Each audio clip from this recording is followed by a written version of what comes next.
In the heart of North America's wilderness, where nature reigns supreme, the threat of a rampaging grizzly bear looms ever-present. Though humans are not typical prey, encounters with these majestic yet ferocious creatures can lead to harrowing consequences. Join us as we recount the chilling experiences of those who crossed paths with grizzlies, revealing the fine line between adventure and survival. Samantha, Sam Harding, and Olivia Nguyen had been inseparable friends since college, bonded by their mutual love for adventure and nature. This particular trip to the wilderness of the Rocky Mountains in Montana was meant to be a celebration. Sam had just landed a significant promotion at her architecture firm, and Olivia, always the supportive best friend, insisted they mark the occasion with an unforgettable weekend hike.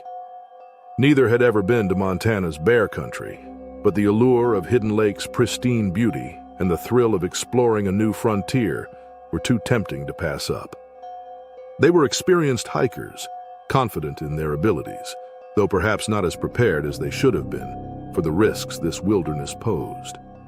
Their backpacks were stocked with water, snacks, and basic first aid supplies, but they carried only a small canister of bear spray, more an afterthought than a vital precaution. The day started perfectly. Crisp mountain air filled their lungs as they trekked along the well-marked trail.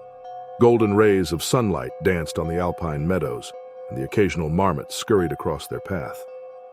They stopped often to admire the jagged peaks and the shimmering expanse of Hidden Lake far below. Sam snapped photos with her DSLR, while Olivia practiced her sketching, capturing the rugged beauty of their surroundings. But as they ventured farther from the main trail, the laughter and lighthearted banter faded. The solitude they'd sought now felt unnerving. The dense pine forest loomed taller, the wind carried an eerie silence, and even the birds seemed to have vanished. Still, they pressed on, convinced they could handle anything that came their way. It happened suddenly, like a nightmare jolting them awake.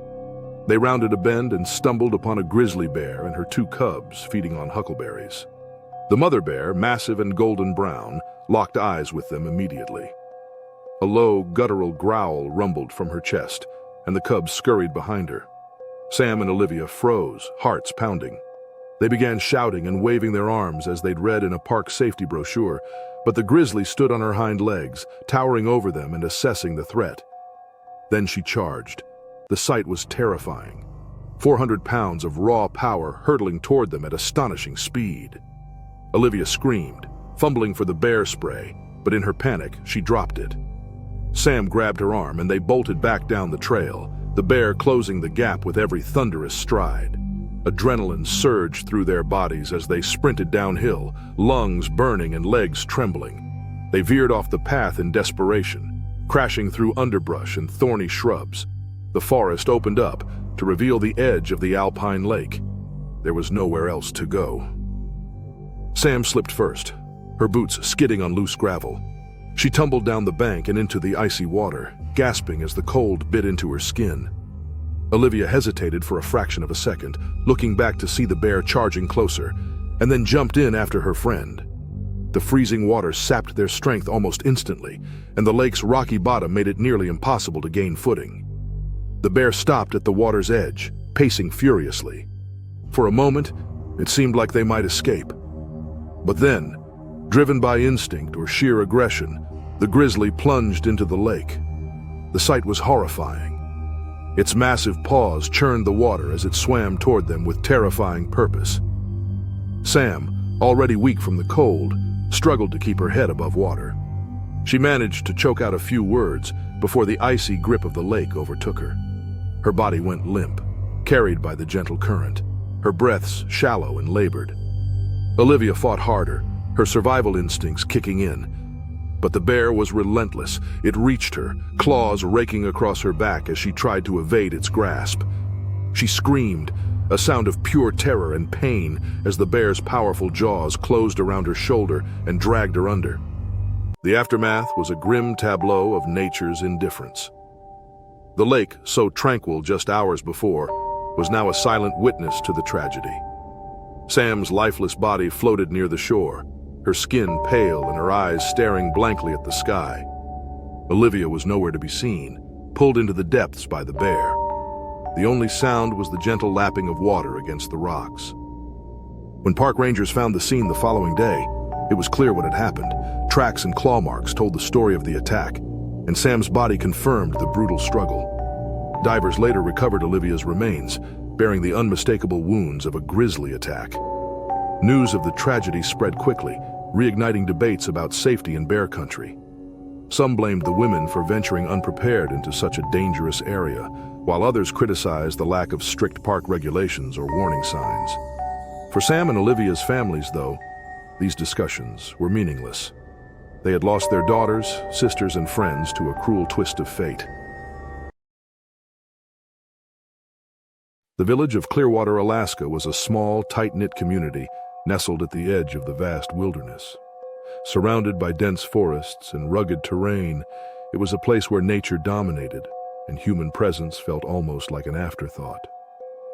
For the 200 residents who lived there, life followed a predictable rhythm. Wildlife encounters weren't unusual, but they rarely caused alarm. Most animals stayed in the forest, wary of people. However, over the past few weeks, an unusually bold grizzly bear had been venturing dangerously close to the village, scavenging trash and prowling near homes. Warnings spread quickly through the community. Keep garbage secured. Avoid walking alone at night. Be vigilant. The advice was repeated swiftly, but often dismissed. Wildlife sightings were common, and few believed the bear posed a genuine threat. 16-year-old Mia Hensley was no exception. Balancing school and her part-time job at the local diner, she had little time to worry about what might be lurking in the woods. That evening, the air was crisp and cold, with frost clinging to the edges of the gravel roads. Mia had just finished her shift, her apron folded neatly in her bag, as she stepped out into the dim light of dusk. The sky was a mix of deep purples and oranges, the sun dipping below the horizon. She tugged her jacket tighter against the chill, popped in her headphones, and set off on her familiar route home. Music filled her ears, drowning out the quiet sounds of the village as she walked along the narrow road. Her boots crunched softly against the frozen ground, and her mind wandered to the math test she needed to study for.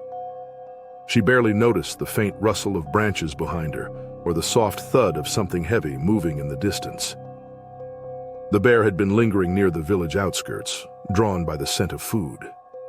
It was large, with a thick coat that rippled as it moved, and uncharacteristically unafraid of human proximity. For days, it had crept through backyards and rummaged through trash bins, growing bolder with each encounter. That night, it had followed the faint scent of the diner's waste, its powerful nose leading it toward the road where Mia now walked. The growl was low and guttural, barely audible over the music in Mia's headphones. It wasn't until the bear stepped onto the road behind her, its massive frame illuminated by the fading light, that the danger became real. She froze, her body stiffening as her senses caught up to the situation. Slowly, she turned her head and saw the bear, its eyes fixed on her, its breath visible in the cold air. Fear surged through her, sharp and immediate. She pulled the headphones from her ears, her heart pounding as she tried to think. The bear huffed, a deep sound that sent a shiver down her spine, and took a step closer. Mia's instincts screamed at her to run, but she knew better. Running would only trigger the bear's predatory instincts. Instead, she began to back away, her movements slow and deliberate. Her eyes darted around, searching for an escape route. The road was empty, and the nearest houses were too far away. A cluster of small sheds stood to her left, used by villagers to store tools and firewood. It was her only option. The bear growled again, louder this time, and suddenly charged. Mia's careful retreat turned into a desperate sprint. Her boots slipped on the frosty ground as she raced toward the nearest shed, her breaths coming in short, panicked gasps. The bear closed the distance with terrifying speed, its heavy footfalls pounding against the ground. She reached the shed and threw herself inside, slamming the wooden door shut behind her. Her trembling hands fumbled with the latch, securing it just as the bear crashed into the door. The impact rattled the entire structure, and Mia stumbled backward, pressing herself against the far wall. Her heart felt like it might burst from her chest as she listened to the bear outside, its growls and snorts filling the air. The bear clawed at the door, The sound of splintering wood sent waves of terror through Mia. She could hear its massive body brushing against the sides of the shed, its relentless attempts to get inside growing more aggressive with each passing minute.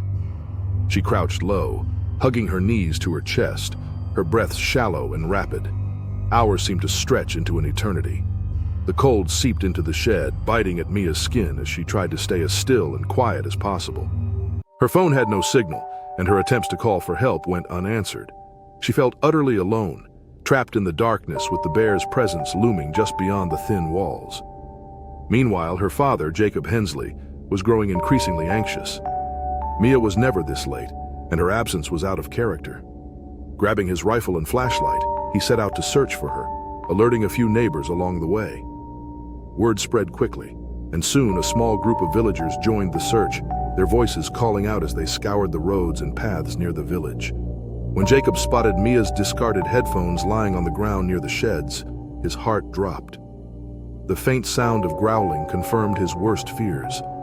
He motioned for the others to stay back as he approached the sheds, his flashlight cutting through the darkness.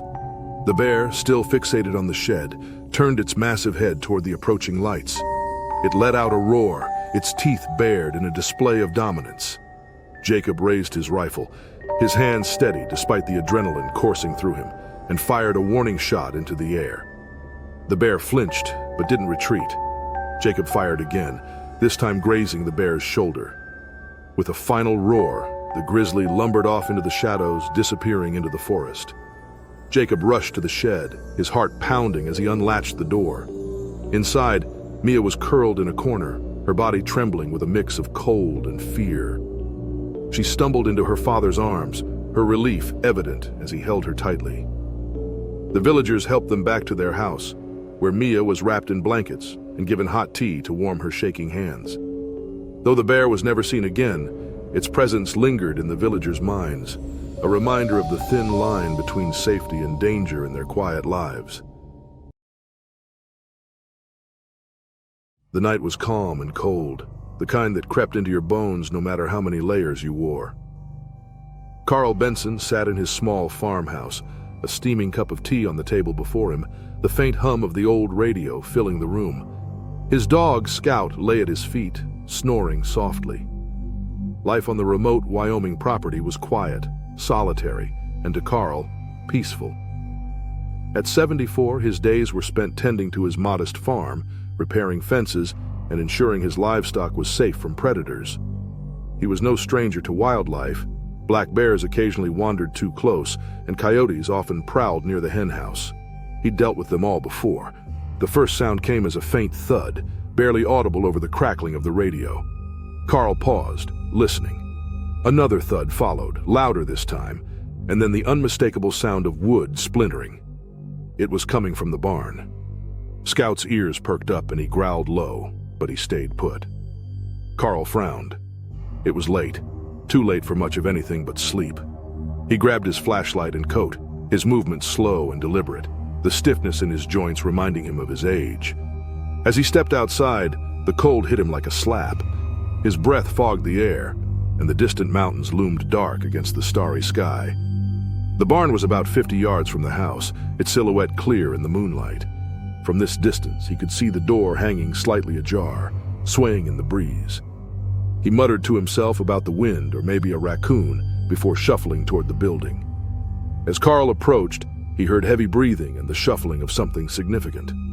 He paused, his hand tightening around the flashlight. He thought it was probably just the regular black bear. It had been a dry season, and bears were more daring when food was scarce. He didn't feel much concern. He'd dealt with them often enough to know they spooked easily. Waving the flashlight and making noise usually did the trick.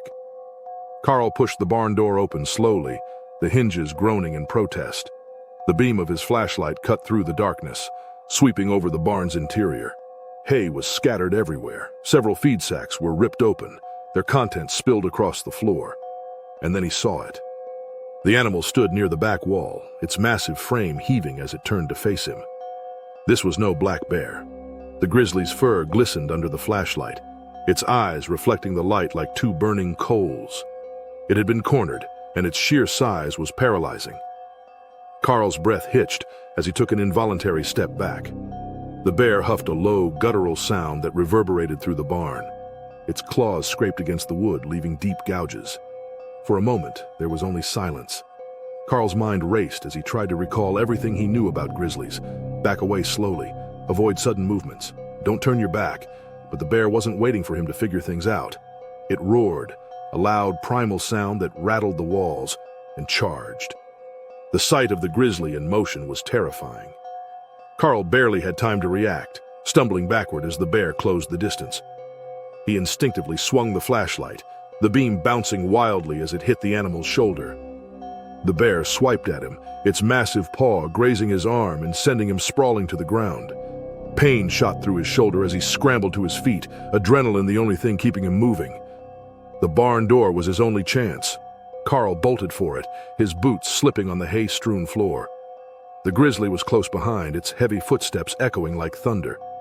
As Carl reached the doorway, he glanced back. A mistake. The bear's eyes were fixed on him, its teeth bared, its massive body mere feet away. He threw himself outside, slamming the door shut behind him, though he knew it wouldn't hold for long. Carl's tractor was parked just a few yards away, its large metal frame a beacon of hope. Clutching his injured arm, he stumbled toward it, the pain in his shoulder sharp and unrelenting. Behind him, the bear slammed into the barn door, the sound of splintering wood signaling its imminent escape. He climbed into the tractor's cab, fumbling to close the door and start the engine. Moments later, the bear emerged from the barn, its breath visible in the cold air as it scanned its surroundings. Carl pressed the horn, the blare cutting through the night. The bear flinched, momentarily startled, but it didn't retreat. Instead, it circled the tractor, its claws scraping against the metal, testing its resolve. Carl kept his hand on the horn, the noise relentless. The grizzly snarled, swiping at the tractor's tires, but it seemed reluctant to engage fully. Finally, the bear let out a frustrated huff and lumbered away, disappearing into the darkness.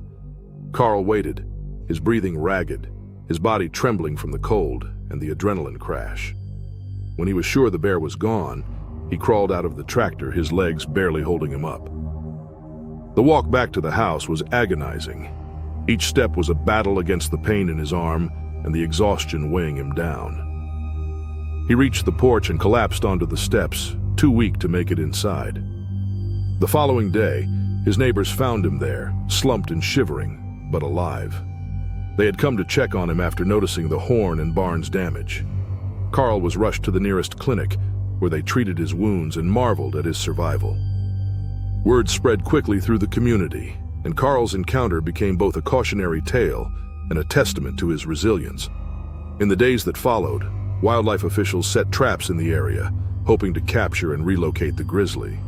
They warned the community of the increasing likelihood of such encounters as human activity pushed further into wild habitats. For Carl, the experience was a clear reminder of the delicate balance between man and nature. Though his injuries would take weeks to heal, he returned to his farm, determined to carry on, seeing it as just another challenge, another story to tell. The sun hung low over the park in Montana's Rocky Mountains, painting the rugged peaks in hues of gold and amber.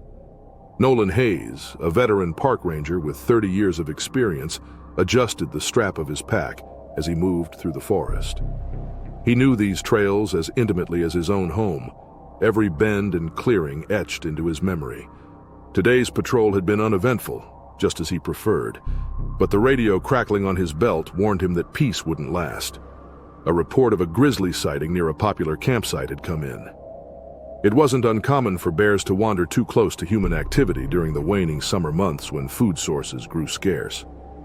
Nolan frowned as he considered the risks. A campsite full of unaware visitors could be disastrous if a bear, especially a large male, were nearby. He checked his watch. It was nearly dusk. He'd have to move quickly. Grabbing his radio, he notified the team that he was heading toward the area. The response crackled back, offering backup, but Nolan declined. He was only a mile out, and the trail leading there was remote, better suited for one experienced ranger. Besides, this was his domain, his responsibility, and he took pride in handling situations like this alone. The trail narrowed as Nolan approached the reported location, the trees growing denser, their branches clawing at the dimming light. His boots crunched over fallen leaves and twigs as he scanned the surroundings, feeling the familiar tingling of caution. The fading light and the stillness of the forest heightened his senses. The campsite itself was abandoned. The fire pit was cold, but signs of disturbance were evident. A few shredded packs lay scattered, their contents strewn haphazardly across the ground. Nolan knelt, examining a tangle of fabric marred with fresh claw marks. He stood and scanned the area, his gaze catching a dark stain in the dirt several feet away. Blood. He turned toward the trail, following the signs of the bear's path. A broken sapling here, churned earth there. He knew better than to follow too closely. A bear that had made a kill was unpredictable, defensive, and far more dangerous than one wandering. Yet the responsibility weighed heavily on him. If he didn't investigate, the bear might remain close to areas frequented by visitors. The forest grew eerily quiet as he advanced. Even the usual chatter of birds and the rustle of squirrels had ceased. Nolan's hand instinctively hovered near the service pistol at his side. He crested a slight rise and froze. Below him, partially obscured by dense undergrowth, lay the grizzly's kill. A young deer, its body torn open, the ground beneath it soaked with blood. And nearby, the bear itself. The grizzly was massive, its hulking frame cloaked in a thick coat of brown fur that rippled as it moved. It was feeding, tearing into the carcass with methodical ferocity. Nolan's breath caught in his throat as he took a step back, his boots barely making a sound on the soft earth. He knew he had to retreat, slowly, deliberately, without drawing attention. But then the wind shifted, carrying his scent toward the bear. The animal froze mid-bite, its head snapping up. Dark eyes locked onto Nolan, who stood motionless, his heart pounding so loudly he feared the bear might hear it. Slowly, the grizzly rose to its full height, towering over the kill, its massive body radiating raw power and primal aggression. Nolan's training kicked in. He raised his arms slightly to appear larger, backing away while keeping his gaze fixed on the bear. He knew better than to run. Predators instinctively chased fleeing prey. He whispered a silent prayer that the bear would choose to protect its meal rather than pursue him. But the bear didn't back down. Instead, it dropped to all fours, muscles rippling as it charged. The ground seemed to shake beneath its weight as it closed the distance with terrifying speed. Nolan drew his pistol, the cold metal steady in his hand despite the chaos unfolding around him. The first shot rang out, the sound echoing through the trees. The bullet struck the bear's shoulder, staggering it momentarily but failing to stop its momentum. Nolan fired again, aiming for its chest, but the grizzly was on him before he could react. The impact was like being hit by a freight train. Nolan was thrown backward, the air knocked from his lungs as he landed hard on the forest floor. The bear's claws raked across his side, searing pain blooming as his shirt tore beneath the force. He twisted, rolling to avoid the powerful jaws snapping inches from his face. Adrenaline surged through him as he raised the pistol again, firing point blank into the bear's flank. The grizzly roared, a sound that shook Nolan to his core, but the shot did its job. The animal reared back, momentarily disoriented, giving Nolan the chance to scramble to his feet. Blood streamed from his wounds as he staggered away, his vision swimming. He knew he couldn't outrun the bear, nor could he continue to fight it in his condition. His hand found the radio clipped to his belt, and he fumbled to send a distress call. The words came out slurred, his strength fading, but the response was immediate. Help was on the way. The wounded and confused bear seemed to hesitate, its instincts warring between self-preservation and finishing the fight. After a long moment, it turned and lumbered back toward the kill, leaving Nolan alone. He collapsed against a tree, the pistol slipping from his grasp as darkness crept into the edges of his vision. He was airlifted out an hour later, the whir of helicopter blades the last thing he remembered before losing consciousness entirely. The hospital stay was long and grueling, the wounds on his side requiring dozens of stitches and months of rehabilitation. As he lay in the sterile hospital room, Nolan reflected on the encounter. For 3 decades, he had walked the fine line between respecting nature and surviving its harsh realities. He had dedicated his life to protecting the park's wildlife and visitors, constantly aware of the risks, but never fully grasping the cost until now. The grizzly's eyes haunted him, not out of fear, but reverence. It had been defending its territory, its kill, its very survival. Nolan couldn't fault it for that. If anything, the encounter reinforced his belief in the importance of preserving wild spaces, places where creatures like the grizzly could exist, unencumbered by the encroachment of humans. When he finally returned to the park months later, it was to hand in his resignation. His body bore the scars of a lifetime spent in service to the wilderness, but his spirit remained unbroken. As he stood once more among the towering trees and jagged peaks of wilderness, Nolan felt a profound sense of gratitude for the land, for the creatures that called it home, and for the life he had lived protecting it.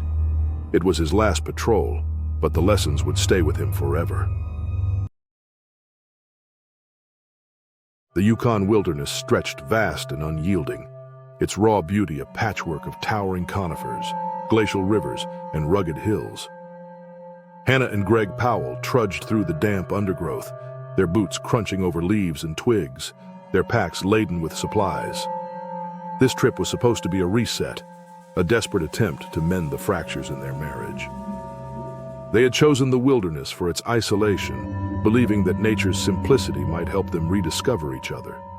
The air was crisp, filled with the mingling scents of pine and earth. Hannah paused, brushing her dark curls from her face as she adjusted her pack. Greg was ahead, scanning the forest floor for berries. Foraging was his idea, a nod to their shared desire for adventure, though neither of them had much experience. Hannah tried to focus on the present moment, the cool breeze against her skin and the faint rustle of leaves overhead, but the tension between them lingered like an unspoken weight. Greg's voice called from up ahead, muffled by the trees. He had spotted something, a cluster of bright red berries dangling from low shrubs. Hannah followed, her steps careful on the uneven ground. She reached him as he crouched to examine the fruit, his brow furrowed in concentration. She hesitated, scanning their surroundings. The forest had grown unnervingly quiet. The chirps of birds and hum of insects had faded, leaving a silence so profound it set her on edge. She opened her mouth to warn Greg, but before she could, a low, guttural sound rumbled through the air. Hannah's heart stopped as she turned toward the source of the noise. Emerging from a thicket of bushes was a massive grizzly bear, its fur a mottled brown and its sheer size dwarfing anything she had seen before. The bear moved with a deliberate slowness, its dark eyes fixed on Greg. Greg froze, the berries forgotten in his hand. For a moment, none of them moved, man, woman, or beast. The bear's nose twitched, catching the human scent that mingled with the sharp tang of crushed vegetation. Its ears flattened slightly, a signal Hannah had read about, but never thought she'd witness. The bear let out a warning huff, its breath visible in the cool air. Time slowed as Hannah's instincts screamed at her to run, but her body refused to move. Greg, however, made a fatal mistake. Unaware of the rules for dealing with a grizzly, he stepped back too quickly, his movement sharp and jerky. The bear's posture shifted in an instant from cautious to aggressive. With a roar that reverberated through the forest, it charged. Hannah stumbled backward, her brain unable to process the scene unfolding before her. Greg drew his hunting knife, a tool they had brought more for peace of mind than practicality. The bear was on him in seconds, its massive paws swiping with terrifying precision. Greg tried to fight, slashing at the animal's thick hide. The blade sank in but barely slowed the grizzly. Its jaws clamped down on his shoulder, shaking him like a rag doll before throwing him to the ground. Blood splattered the forest floor, clear against the green moss and fallen leaves. Hannah's paralysis broke. She screamed a sound that tore from her throat, but it did nothing to deter the bear. Its focus was singular, its primal instincts overriding any fear of humans. Greg fought with everything he had, stabbing wildly at the bear's flank and neck. Each strike was met with retaliation, a swipe of claws, a bone-crunching bite. She realized with sickening clarity that he was buying time, sacrificing himself to give her a chance to escape. Tears streaming down her face, Hannah turned and ran. The forest blurred around her as branches snagged her clothing and tore at her skin. She stumbled once, twice, but kept going, her lungs burning with each breath. She didn't know how far she had gone before she collapsed behind a boulder, her chest heaving as she tried to listen. The sounds of the attack had faded. The forest was silent again, save for the pounding of her heart. She didn't know how long she stayed there, curled into herself, too afraid to move. Eventually she heard footsteps, heavy but human. She flinched as a man's voice called out, accompanied by the clatter of a rifle being slung onto a shoulder. A hunter, drawn by the commotion, found her and carried her to safety. Hannah sat alone in the small cabin the hunter had brought her to, her body numb and her mind racing. She hadn't spoken much, only enough to explain where they had been and what had happened. Search parties were out now, looking for Greg, but she already knew what they would find. The guilt was overwhelming. Every time she closed her eyes, she saw Greg's face, pale and determined as he fought the bear. She heard his cries of pain, the snarls of the grizzly, the sickening crunch of bone. She had left him. No matter how much she told herself it was what he wanted, what he had intended by fighting so hard, she couldn't shake the image of his blood staining the forest floor. The rescue team confirmed her worst fears the next day. Greg's body was recovered, lifeless but intact enough to tell the story. His knife was still clenched in his hand, and the bear, wounded by his strikes, had retreated before finishing the kill. He had fought bravely, but it hadn't been enough. Hannah returned home, her life now a blur of condolences and quiet moments where grief pressed on her like a physical weight. People called her a survivor, but the term felt hollow. Surviving didn't feel like an accomplishment when it came at such a cost. Over time, she began to channel her guilt into action. She immersed herself in studying bear behavior, learning everything she could about what had gone wrong and how it might have been avoided. She started a campaign to educate others about wilderness safety, sharing her story not for sympathy but as a cautionary tale. Hannah spoke about the need for preparation and respect for the wild and the dangers of underestimating nature's power. She worked with conservation groups to distribute materials to hikers and campers, emphasizing coexistence with wildlife.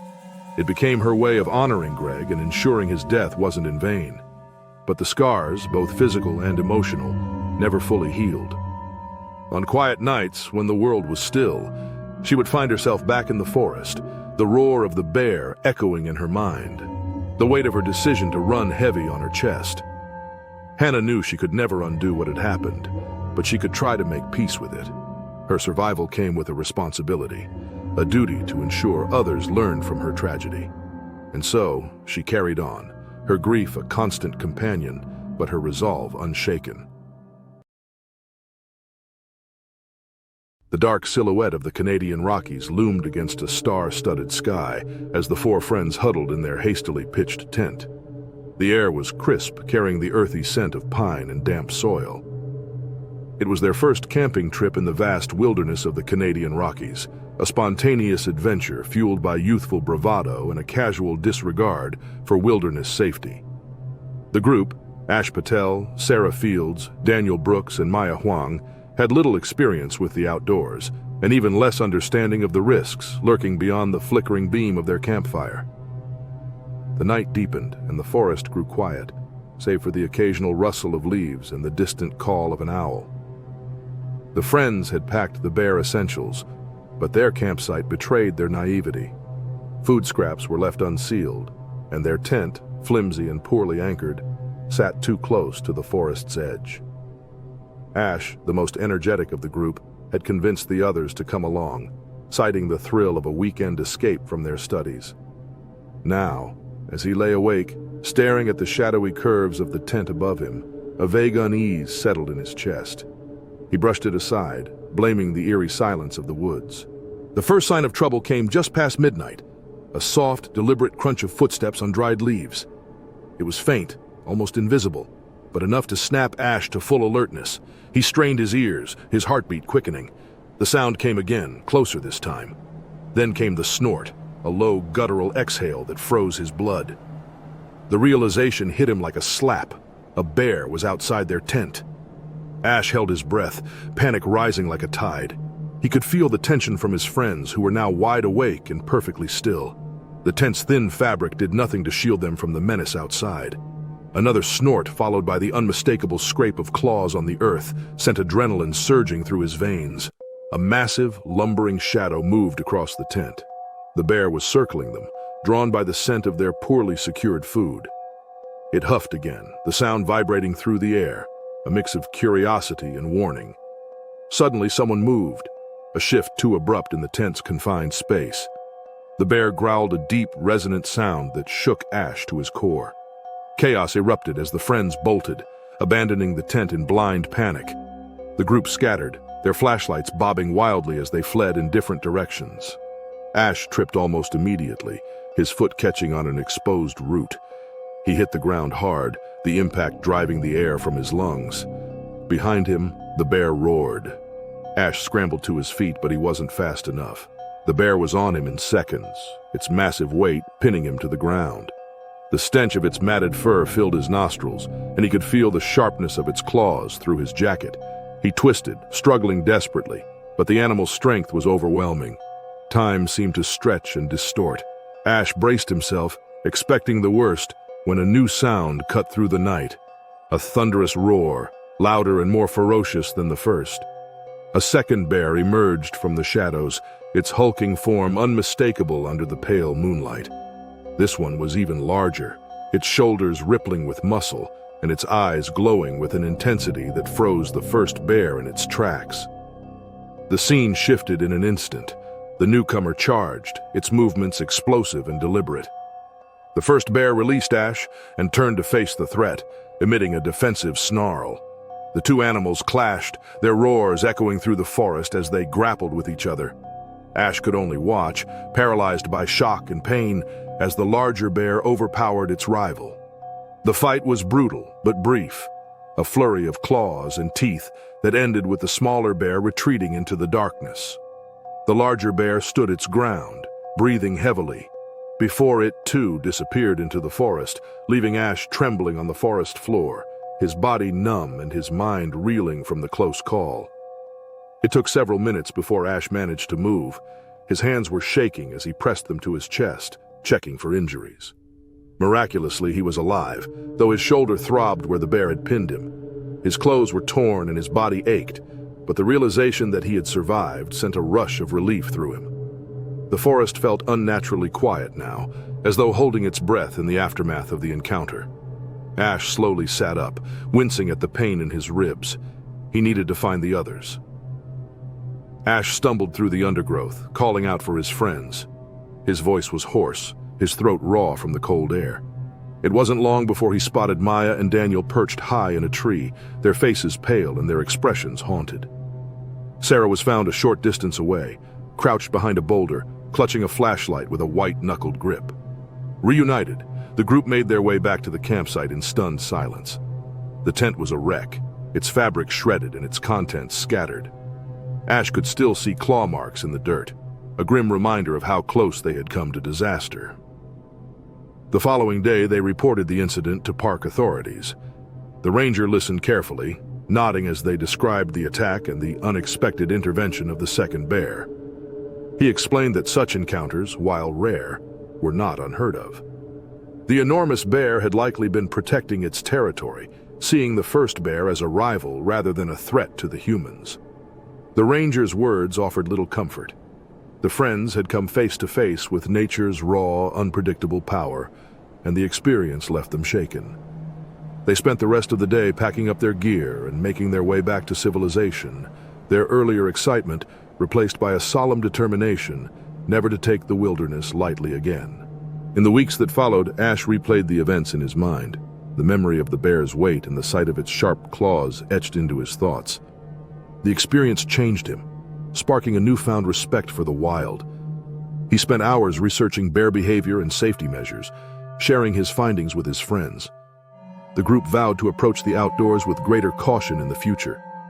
They invested in bear-proof containers, read up on survival techniques, and learned to respect the boundaries of the animals whose homes they had intruded upon. The wilderness, they realized, was as unforgiving as it was beautiful. It demanded respect, preparation, and humility. And though their encounter had ended without loss of life, the scars, both physical and emotional, remained as a clear reminder of what could have been a deadly outing.